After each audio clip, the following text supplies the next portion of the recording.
बहुजन समाज से रिलेटेड, बहुजन समाज से जुड़ी हुई और बहुजन समाज पार्टी से जुड़ी हुई इस वक्त की सबसे बड़ी खबर लेकर आया हूं दोस्तों। जी हाँ, अगर आप ये खबर सुनेंगे और आप सोचने पर मजबूर हो जाइएगा और कहिएगा कि ये क्या हो रहा है। जी हाँ दोस्तों, वो खबर बताऊंगा, लेकिन उससे पहले अपना परिचय दे देता हूँ।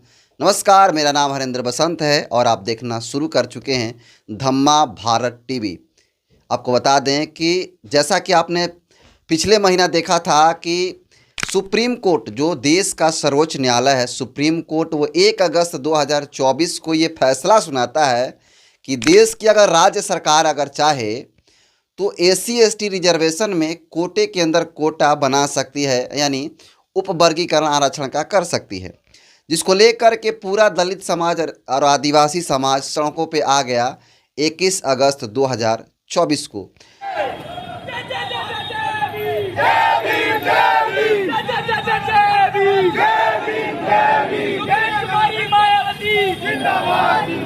और उस दिन पूरे भारत बंद का ऐलान किया गया था और पूरा भारत बंद भी किया गया, जिसमें इमरजेंसी सेवाओं को छोड़ करके सारी यातायात सुविधाओं को बंद कर दिया गया था, कॉलेजों को बंद कर दिया गया था और भी तमाम तरह की जो चीज़ें हैं उसको बंद कर दिया गया था दलित समाज के द्वारा। इस मैसेज को लेकर के पूरे देश में हाहाकार मचा और पूरे मैसेज पूरे देश के जो नेता हैं उन सारे नेतागणों के पास पहुंचता है, जिसको लेकर के मोदी जी का स्टेटमेंट आता है कि इस तरह की चीज़ें नहीं होगी, मैं इसके खिलाफ बिल लाऊंगा।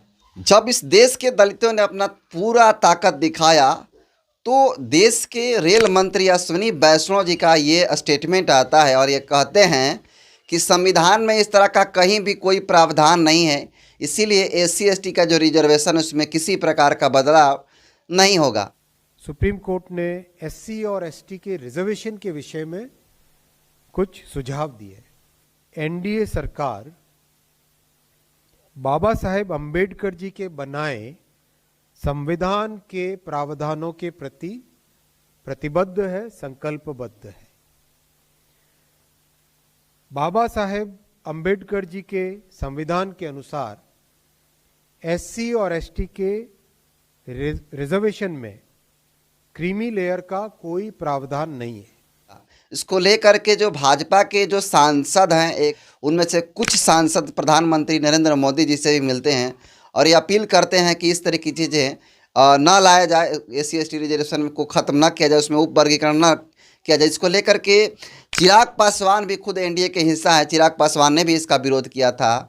और इस वक्त की सबसे बड़ी खबर यह है कि जितने भी नरेंद्र मोदी की सरकारें जहाँ जहाँ बन रही है वहाँ पर देखिए क्या हो रहा है कि इस वक्त की सबसे बिग ब्रेकिंग न्यूज़ ये है कि हरियाणा में भाजपा का सरकार बनते ही शपथ लेने के एक दिन बाद ही एससी एसटी रिजर्वेशन में जो सुप्रीम कोर्ट फैसला सुनाया था उसको लेकर के बहुत ही बड़ा फैसला लिया है उनके मंत्रियों ने और वहाँ के जो नए सीएम बने उन सभी लोगों को बैठक में ये फैसला लिया गया। तो हरियाणा के नए सीएम बनते ही नायब सिंह सैनी ने यह फैसला लिया कि सुप्रीम कोर्ट का फैसला जो आया था उसको हम अपने राज्य में, राज्य सरकार बनी है उसमें अपनी जो आरक्षण में कोटे के अंदर कोटा बनाने की बात कही गई उसको अपने राज्य में लागू करेंगे। ये तब हुआ जब उन्होंने शपथ के एक दिन बाद हुआ। आपको बता दें कि इसको लेकर के बहुजन समाज पार्टी के सुप्रीमो बहन कुमारी मायावती ने अपना ट्वीट करके काफ़ी नाराज़गी व्यक्त की है और उन्होंने क्या कहा है मैं आपको बताता हूं पढ़ करके। बहन कुमारी मायावती ने क्या कहा है उस ट्वीट के माध्यम से अभी देख सकते हैं कि अभी 12 मिनट हो रहे हैं और 12 मिनट में उन्होंने अभी ट्वीट किया है, कई हैं 3 ट्वीट किए हैं और तीनों ट्वीट में पहला ट्वीट में बहन कुमारी मायावती कहती हैं कि हरियाणा की नई भाजपा सरकार द्वारा एससी समाज के आरक्षण में वर्गीकरण को लागू करने अर्थात आरक्षण कोटे के भीतर कोटा की नई व्यवस्था लागू करने का फैसला दलितों को फिर से बांटने व उन्हें आपस में ही लड़ाने रहने का षड्यंत्र है। यह दलित विरोधी ही नहीं बल्कि घोर आरक्षण विरोधी निर्णय है। ये पहला ट्वीट में बहन कुमारी मायावती ने कहा है।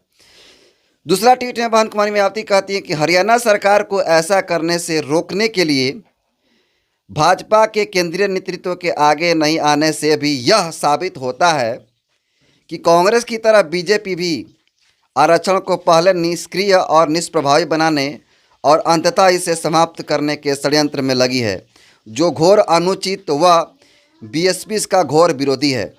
तीसरा ट्वीट में बहन जी कहती हैं कि वास्तव में जातिवादी पार्टियों द्वारा SC ST व OBC समाज के फूट डालो व राज करो व इनके आरक्षण विरोधी षड्यंत्र आदि के विरुद्ध संघर्ष का ही नाम BSP है।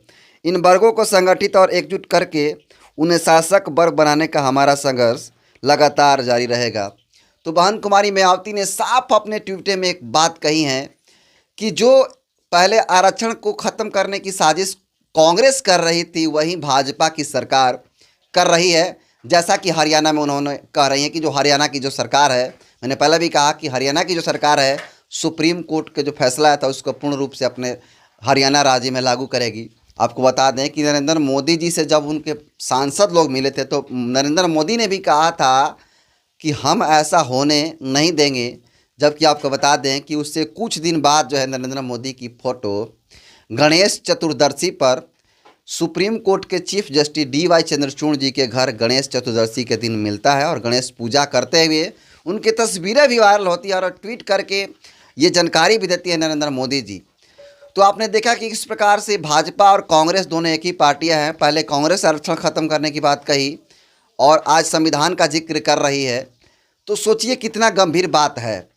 आज एक सत्ता में आती है तो दूसरा का सत्ता से बाहर रहती है, कभी कांग्रेस तो कभी भाजपा। इसको लेकर के बहन कुमारी मायावती का फैसला साफ उन्होंने कहा है कि जो कांग्रेस है वही भाजपा है।